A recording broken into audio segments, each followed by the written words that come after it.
13 अगस्त को मल्लिकार्जुन खड़गे ने सभी राज्यों के प्रदेश अध्यक्षों के साथ करेंगे बैठक। राष्ट्रीय महासचिवों के साथ प्रभारियों को भी बैठक में पहुंचने का आग्रह।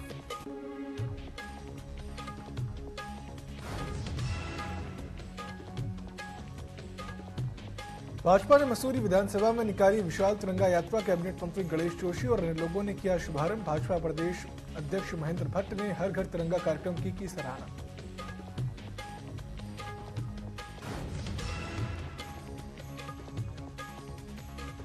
हरिद्वार में उमड़ी शिव भक्तों की भीड़। जलाभिषेक कर महादेव की आराधना में हुए लीन। पुलिस प्रशासन ने किए सुरक्षा के पुख्ता इंतजाम।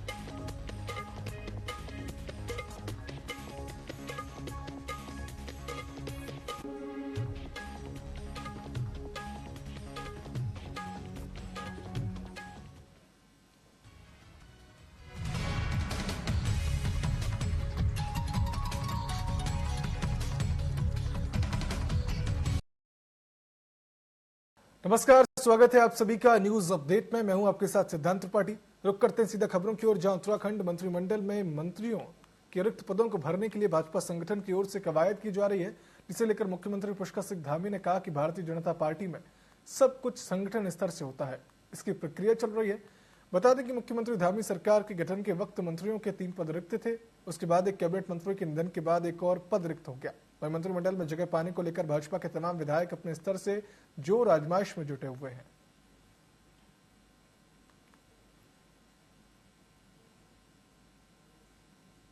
नहीं, उस दिशा में काम चल रहा है और चूंकि संगठन की एक प्रक्रिया के तहत सब काम हमारे यहाँ होते हैं, वो काम आगे बढ़ रहा है। नहीं, उस दिशा में प्रधानमंत्री नरेंद्र मोदी के हर घर तिरंगा अभियान कार्यक्रम को भारी जन समर्थन मिल रहा है। देहरादून की मसूरी विधानसभा में भाजपा ने विशाल तिरंगा यात्रा निकाली, जिसका कैबिनेट मंत्री गणेश जोशी और अन्य लोगों ने शुभारंभ किया। वहीं भाजपा प्रदेश अध्यक्ष महेंद्र भट्ट ने हर घर तिरंगा अभियान कार्यक्रम की सराहना की है।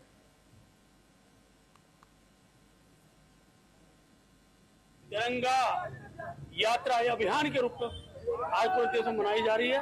प्रधानमंत्री का आह्वान है कि हर घर तिरंगा, हर व्यक्ति, भारतवर्ष का एक नागरिक अपने घर के ऊपर 15 तारीख तक प्रत्येक घर में तिरंगा लगे। इस आह्वान के साथ हम हर तिरंगा यात्रा युवा मोर्चा का प्रारंभ किया। तिरंगा हमें एक सूत्र में बंधने की प्रेरणा भी देता है और जिस प्रकार से उत्साह दिखाई दे रहा है, जहां भारतीय जनता पार्टी के कार्यकर्ता इसमें प्रतिभाग कर रहे हैं, आम जनमानस भी इसमें अपना सहयोग दे रहा है और ये भविष्य भारत के लिए एक बहुत बड़ा संकेत है। आगामी 13 अगस्त को कांग्रेस के राष्ट्रीय अध्यक्ष मल्लिकार्जुन खड़गे सभी राज्यों के प्रदेश अध्यक्षों के साथ बैठक करेंगे, जो सुबह 10:30 बजे से शुरू होगी और इसे लेकर राष्ट्रीय महासचिवों के साथ साथ प्रभारियों को भी बैठक में पहुंचने को कहा गया है।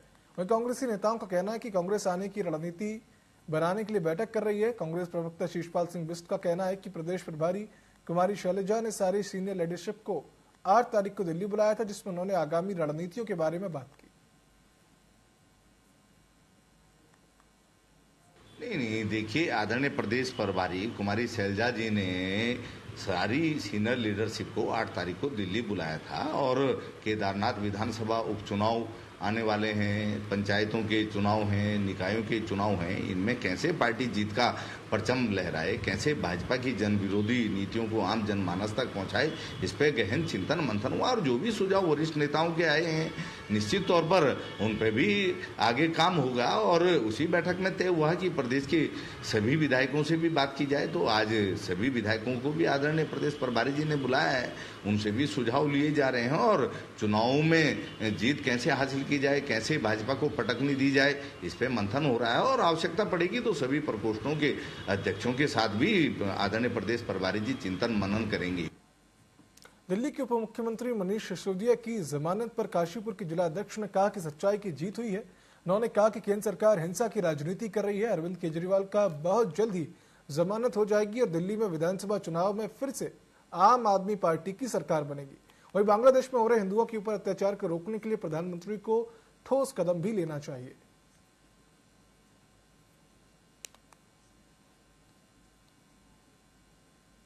तो 140 करोड़ लोग सब खुश हैं, केवल इसलिए कि उन्होंने शिक्षा के क्षेत्र में काम किया है और उनको वो निर्दोष है और तथाकथित शराब घोटाले में उनको जेल में रखा गया है, राजनीतिक षड्यंत्र के तहत रखा गया है। ये हमारी पार्टी की ओर से तमाम समय पर हम लोग इस बात को कहते जा रहे हैं और उसका नतीजे में हमारे बड़े नेता संजय सिंह, उनको 6 महीने जेल में रखा, शिशुदीप जी को 17 महीने जेल में रखा, तो वो बाहर आए। तो ये हम सबके लिए खुशी की बात है। इसके लिए मैं पार्टी के सभी कार्यकर्ताओं को मैं बधाई देता हूँ। यमुनोत्री हाईवे पर ओरछा बैंड के पास मैक्स वाहन पर पहाड़ी के ऊपर से पत्थर आ गिरा, जिससे मैक्स वाहन क्षतिग्रस्त हो गया। वाहन में 3 लोग सवार थे, उनमें से एक की मौत हो गई है और 2 लोग घायल हैं। मौके पर पहुंची पुलिस ने घायलों को अस्पताल भेजा है, जहां प्राथमिक उपचार के बाद उन्हें घर भेज दिया गया। बता दें कि बारिश से लगातार गिर रहे पत्थरों के कारण दुर्घटनाओं का खतरा अब बढ़ गया है और आवाजाही करने वाले लोगों को परेशानियों का सामना करना पड़ रहा है।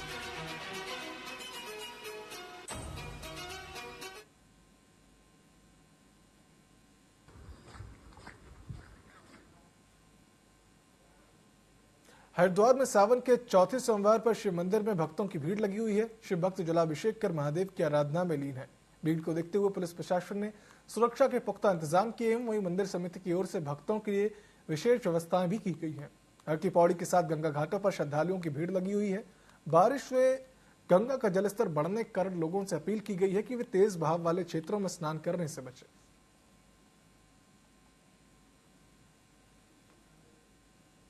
आज भीड़ अपेक्षाकृत 3 सोमवार से थोड़ी सी कम दिखी है, लेकिन पूजा पाठ बहुत अच्छी तरीके से, मंदिर परिसर की जो व्यवस्थाएं हैं वो बहुत अच्छी पाई गई हैं। इनके पास जो भी जैसे पात्र वगैरह जो रखे हुए हैं चढ़ाने के लिए, जैसे हम लोग आते हैं बैचलर हैं, हम लोग इजीली चढ़ा सकते हैं, यहाँ से पात्र लेते हैं और चढ़ा देते हैं। तो बहुत अच्छी व्यवस्थाएं और हर हर महादेव। मैं यही संदेश दूंगा, बहुत स्वच्छता से पूजा पाठ करें और अपने मन से भोले बाबा को पूजें, ना कि उनके ऊपर जबरदस्ती बेलपत्र ये वो सारा सामान ला देना। पूजा पाठ अपने मन से करें और स्वच्छता से रखें प्लीज। और जहाँ पे भी दिया जला रहे हैं, दिया जला के स्टैंड पे जरूर रखें। सोमवार को मंदिर समिति के द्वारा बाहर बेलपत्र, पुष्पपत्र और अर्घ के पत्ते प्रोवाइड कराए जाते हैं, ताकि समाज पब्लिक को घर से लाने में, तोड़ने में दिक्कत ना आए, पेड़ों पर ना तोड़ें। और मंदिर में जल चढ़ाने के लिए भी तांबे के बर्तन प्रोवाइड किए गए हैं। जो लोग घर से नहीं ला पाते हैं उनको मंदिर में ही ये व्यवस्था मिल जाती है। चमोली में 1 साल बीतने के बावजूद करंट हादसे से पीड़ित परिवारों को न्याय नहीं मिला। सिस्टम की लापरवाही से 16 लोगों की मौत हो गई थी, जिसके बाद प्रशासन ने हर संभव मदद का आश्वासन दिया था, लेकिन अभी तक पीड़ित परिवार अपने अधिकारों के लिए दर दर भटक रहा है। इस दौरान परिजन बच्चों के पालन पोषण के लिए शासन प्रशासन से मांग करते हैं कि मृतक परिवारों में किसी एक की नौकरी की व्यवस्था की जाए।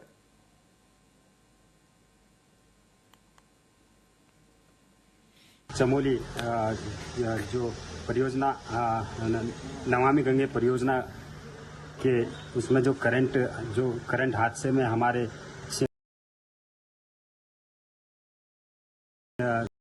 जो क्षेत्र के वहाँ पे जो स्थानीय लोग थे जो हताहत हुए हैं, हम तो शुरुआत दिनों से ही उसी दिन से हम तो मांग कर रही है, जो मृतक उस करंट हादसे में जो मृतक हुए हैं उनके परिजनों को कम से कम 20 लाख उनको मुआवजा मिलना चाहिए। और जिन्होंने अपने जो कमाने वाला एक व्यक्ति जिस परिवार में था, अब कई ऐसे परिवार हैं जिनके परिवार में 7-7 जन जिनके सामने आजीविका की बड़ी इस समय दिक्कत हो गई है, तो हम तो उसी दिन से कह रहे हैं कि एक जो मृतक है उनके परिवारजन को रोजगार मिलना चाहिए।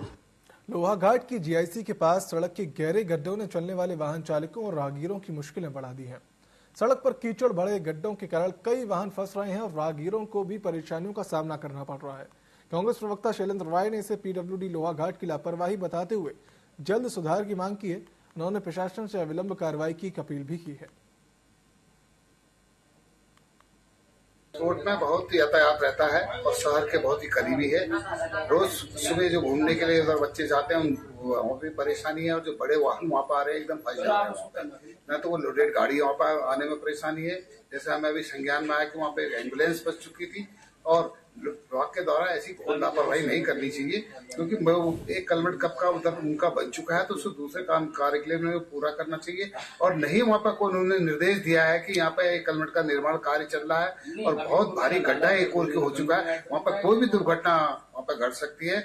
और हमारा ये रिक्वेस्ट है कि पीरियोडिक के लोगों ने इसको संज्ञान में लेना चाहिए, वहीं पे कुछ न कुछ वहाँ पर उन्होंने व्यवस्था करनी चाहिए, क्योंकि शहर का व्यस्तम यातायात वहाँ से चलता जाता है। स्कूली बच्चे वहाँ पे जाते हैं, वहाँ से तमाम पंचेश्वर, कुल्ला और मडलक, दिगाली चौक के लिए आम रास्ता है। छोटी जीवों का पार कर पाना वहाँ पर मुश्किल हो रहा है, और जो ट्रक स्वामी हैं और जो जीप संचालक हैं, उन लोगों को वहाँ पर बहुत नुकसान हो रहा है, एक रिस्क ले रहे हैं वहाँ पर। उत्तराखंड के मुख्यमंत्री पुष्कर सिंह धामी ने बांग्लादेश में हो रही हिंसा पर दुख जताया।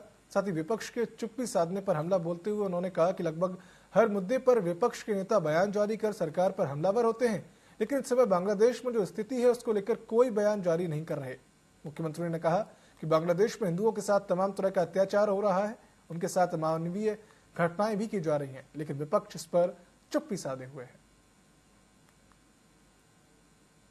आ रहे हैं जिस प्रकार के समाचार आ रहे हैं, बहुत सारे, चूंकि एक प्रश्न मेरे मन में बार बार खड़ा हो रहा था कि देश के अंदर या विदेशों में कोई भी घटना होती है तो कभी कोई कैंडल मार्च निकालते हैं हमारे प्रतिपक्ष के नेता, कभी जो है उनके लिए बयान जारी करते हैं, दुख प्रकट करते हैं, शोक प्रकट करते हैं, समर्थन देते हैं, कभी विरोध करते हैं। लेकिन इतना बड़ा हिंदुओं के साथ बांग्लादेश के अंदर अत्याचार हो रहा है, उनके साथ तमाम प्रकार का अमानवीय व्यवहार वहां पर हो रहा है, सड़कों पर वो आ रहे हैं, उनको घरों को छोड़ना पड़ रहा है, एक त्रासदी का सामना करना पड़ रहा है, लेकिन प्रतिपक्ष के एक नेता ने भी अभी तक न कोई बयान जारी किया, न ही कोई जो कैंडल मार्च निकालने वाली टोली है वो टोली भी गायब है। रुड़की के मंगलौर कोतवाली क्षेत्र में सीवर के गड्ढे में गिरने से 2 लोगों की मौत हो गई और एक व्यक्ति गंभीर रूप से घायल हो गया। वहीं मौके पर पहुंची पुलिस ने मामले की जांच कर शव को कब्जे में लेकर पोस्टमार्टम के लिए भेज दिया है और घायलों को इलाज के लिए अस्पताल पहुंचाया है। ग्राम में एक निर्माणाधीन भवन, एक गड्ढे में जिसमें सीवर का गड्ढा बना हुआ था पूर्व से, उसमें गिरने से दुर्घटनावश 2 व्यक्तियों की मृत्यु हो गई है और एक व्यक्ति सीरियस है, जिसको उपचार के लिए अस्पताल रवाना किया गया है। इस घटना में तत्काल एक हमारे हेड कांस्टेबल सूरवीर के द्वारा भी कार्रवाई की गई और उन लोगों को बचाने में महत्वपूर्ण भूमिका निभाई गई। उसको भी उपचार के लिए भेजा गया था, लेकिन अब वो स्वास्थ्य लाभ कर। अल्मोड़ा वन विभाग के अंतर्गत मोहान क्षेत्र में हाथी ने उत्पात मचाया, जहां हाथी के हमले से शौचालय के दरवाजों के साथ साथ दीवारें भी टूट गई।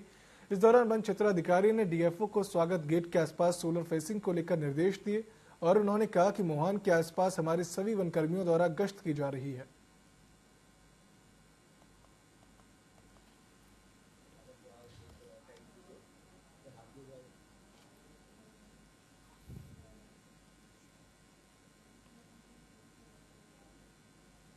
स्वागत द्वार का एंट्री गेट तो हाथियों द्वारा नुकसान कर दिया गया था। तो अभी इसमें हल्का नुकसान हुआ था, लेकिन प्रिवेंटिव मेजर लेते हुए डीएफओ महोदय को जानकारी दी गई, उन्होंने तुरंत एक्शन लेते हुए अभी सोलर फेंस के लिए काम शुरू करवा दिया है और संभवतः एक हफ्ते में काम पूर्ण हो जाएगा।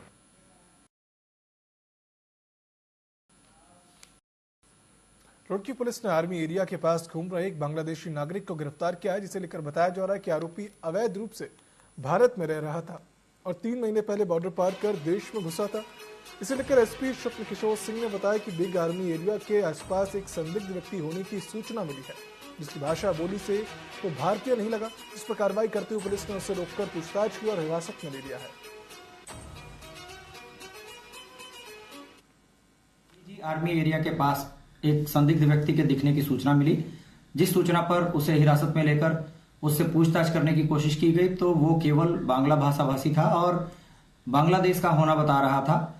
इस संबंध में आईआईटी रुड़की से एक बांग्ला भाषी व्यक्ति को बुलाया गया, जिसके द्वारा पूछताछ की गई तो ये ज्ञात हुआ कि उक्त व्यक्ति बैनापुर बॉर्डर चोरी से पार करके बांग्लादेश से भारत में प्रवेश किया था और विगत 2-3 माह से उसके द्वारा भारत के विभिन्न हिस्सों में भ्रमण किया गया है। अब वो कलियर में उर्स मेला होने की जानकारी प्राप्त कर यहाँ आया था और रुड़की में आर्मी एरिया के आसपास कहीं रहने के लिए ठिकाना ढूंढ रहा था।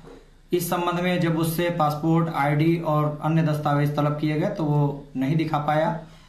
इस पर उसे 14 विदेशी अधिनियम, धारा 3 पासपोर्ट एंट्री इनटू इंडिया अधिनियम और धारा 12 पासपोर्ट अधिनियम के तहत अभियोग पंजीकृत करते हुए गिरफ्तार किया गया है और उसके विरुद्ध अन्य वैधानिक कार्रवाई अमल में लाई जा रही है। रुड़की कोतवाली क्षेत्र देहरादून में हर घर तिरंगा अभियान के तहत खेल मंत्री रेखा आर्य की अगुवाई में तिरंगा यात्रा का आयोजन हुआ, जिसमें खेल सचिव, खेल निदेशक के साथ साथ सैकड़ों छात्र और पीआरडी के जवान मौजूद रहे। इस दौरान खेल मंत्री रेखा आर्य ने कहा कि पीएम के आह्वान पर तिरंगा यात्रा देश भर में निकाली जानी है। भाजपा राष्ट्र अध्यक्ष ने वीडियो कॉन्फ्रेंसिंग के माध्यम से बैठक की थी, जिसमें देश के हर जनपद और गांव में 11 अगस्त से 15 अगस्त तक तिरंगा यात्रा निकालने की बात कही गई। इस यात्रा में युवा बढ़ चढ़कर शामिल हो रहे हैं। पर पूरे देश भर में यह यात्रा निकाले जा रही है और निश्चित रूप से हमारे राष्ट्रीय अध्यक्ष जेपी नड्डा जी ने भी इसके लेकर एक बैठक बीच में आहूत की थी और जिसे 11 तारीख से 15 तारीख तक हर जनपद में हर गली मोहल्ले में जो है यात्रा निकलनी है। निश्चित रूप से यात्रा युवाओं के द्वारा, निश्चित रूप से यात्रा महिलाओं के द्वारा, निश्चित रूप से यात्रा बुजुर्गों के द्वारा, जिसकी भी भावना तिरंगा के प्रति है वो निश्चित रूप से इस यात्रा में शामिल हो रहा है। और शामिल होने के साथ में मैं समझती हूँ कि अपने घरों में ध्वज को रखते हुए, सबसे उच्च स्थान पर रखते हुए अपने देशभक्ति भाव को अभिव्यक्त कर रहा है। तो कुल मिला के ये देश की आजादी के प्रतीक के रूप में हमारा तिरंगा झंडा है, उसके समर्पण और उसका उत्सव और उत्साह के रूप में मनाए जाने का दिन है। प्रधानमंत्री जी चमोली के दुमक गांव को सड़क मार्ग से जोड़ने की मांग को लेकर ग्रामीणों का अनशन दूसरे दिन भी जारी रहा। दरअसल ग्रामीण पिछले 12 दिनों से धरना प्रदर्शन कर रहे हैं, जहां ग्रामीणों ने कार्यदायी संस्था पीएमजीएसवाई की कार्यप्रणाली पर उपेक्षा का आरोप लगाया। वहीं सड़क निर्माण को लेकर कोई सकारात्मक पहल न होता देख ग्रामीण अपने आप को ठगा हुआ महसूस कर रहे हैं।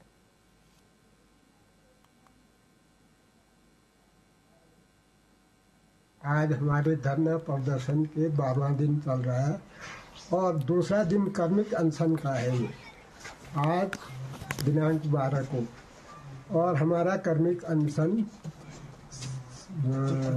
17 तक रहेगा यहीं और उसके बाद हमारी मांग को पूरी नहीं सुनी सरकार ने तो हम सीधे उग्र आंदोलन करेंगे। आज 12वां दिन भी जारी रहा कार्मिक उपवास का। यदि शासन प्रशासन ने हमारी मांग नहीं मानी जाती है तो हम और आगे उग्र आंदोलन करेंगे, जिसकी संपूर्ण जिम्मेदारी शासन प्रशासन की होगी।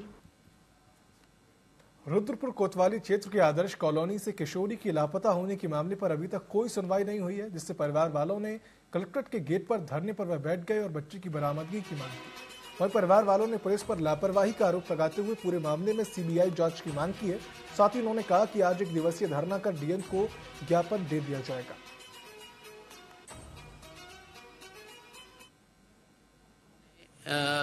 कहा कि हम टीम बना रहे हैं, टीम का उन्होंने नाम भी दिया, लेकिन एक्चुअली एक जीरो से काम स्टार्ट होता है ना। जीरो से काम स्टार्ट करने के लिए टीम को पहले घर पर तो आना पड़ेगा। टीम अब तक कोई घर पर नहीं आई, बच्चा घर से गायब हुआ है तो उसको टीम को घर पर आना चाहिए, जीरो से काम स्टार्ट करना चाहिए। टीम कहाँ है?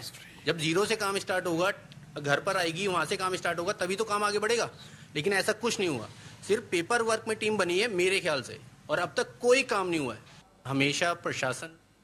रुद्रपुर में गांधी पार्क के पास अपने भाई के साथ फास्ट फूड खाने गई युवती से 3 युवकों ने अश्लील हरकत की। विरोध करने पर युवकों ने उसके साथ न केवल मारपीट की, बल्कि बांग्लादेश में जिस तरह महिलाओं पर अत्याचार हो रहे हैं वैसी घटना करने की भी बात कही। मामला बढ़ता देख स्थानीय लोगों ने बीच बचाव किया और एक आरोपी को पकड़कर पुलिस को सौंप दिया है। पकड़ा गया युवक विशेष समुदाय का है। पुलिस ने पूरे मामले में मुकदमा दर्ज करते हुए जांच शुरू कर दी है।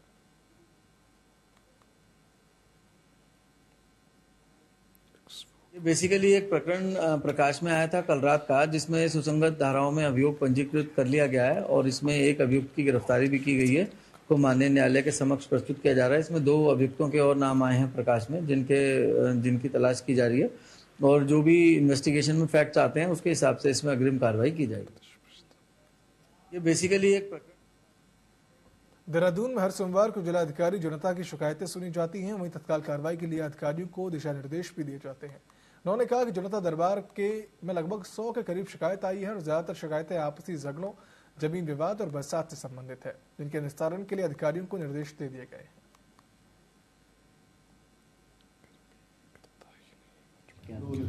करीबन 100 के आसपास की शिकायतें आई हैं और अलग अलग तरह की शिकायतें हैं। इसमें सीनियर सिटीजन से रिलेटेड काफ़ी शिकायतें हमारे पास आती हैं। इसके अलावा लैंड डिस्प्यूट्स और जो बिजली, पानी और आपदा से रिलेटेड शिकायतें। न्यूज अपडेट में फिलहाल इतना ही। आप देखते रहिए टीवी 24। नमस्कार।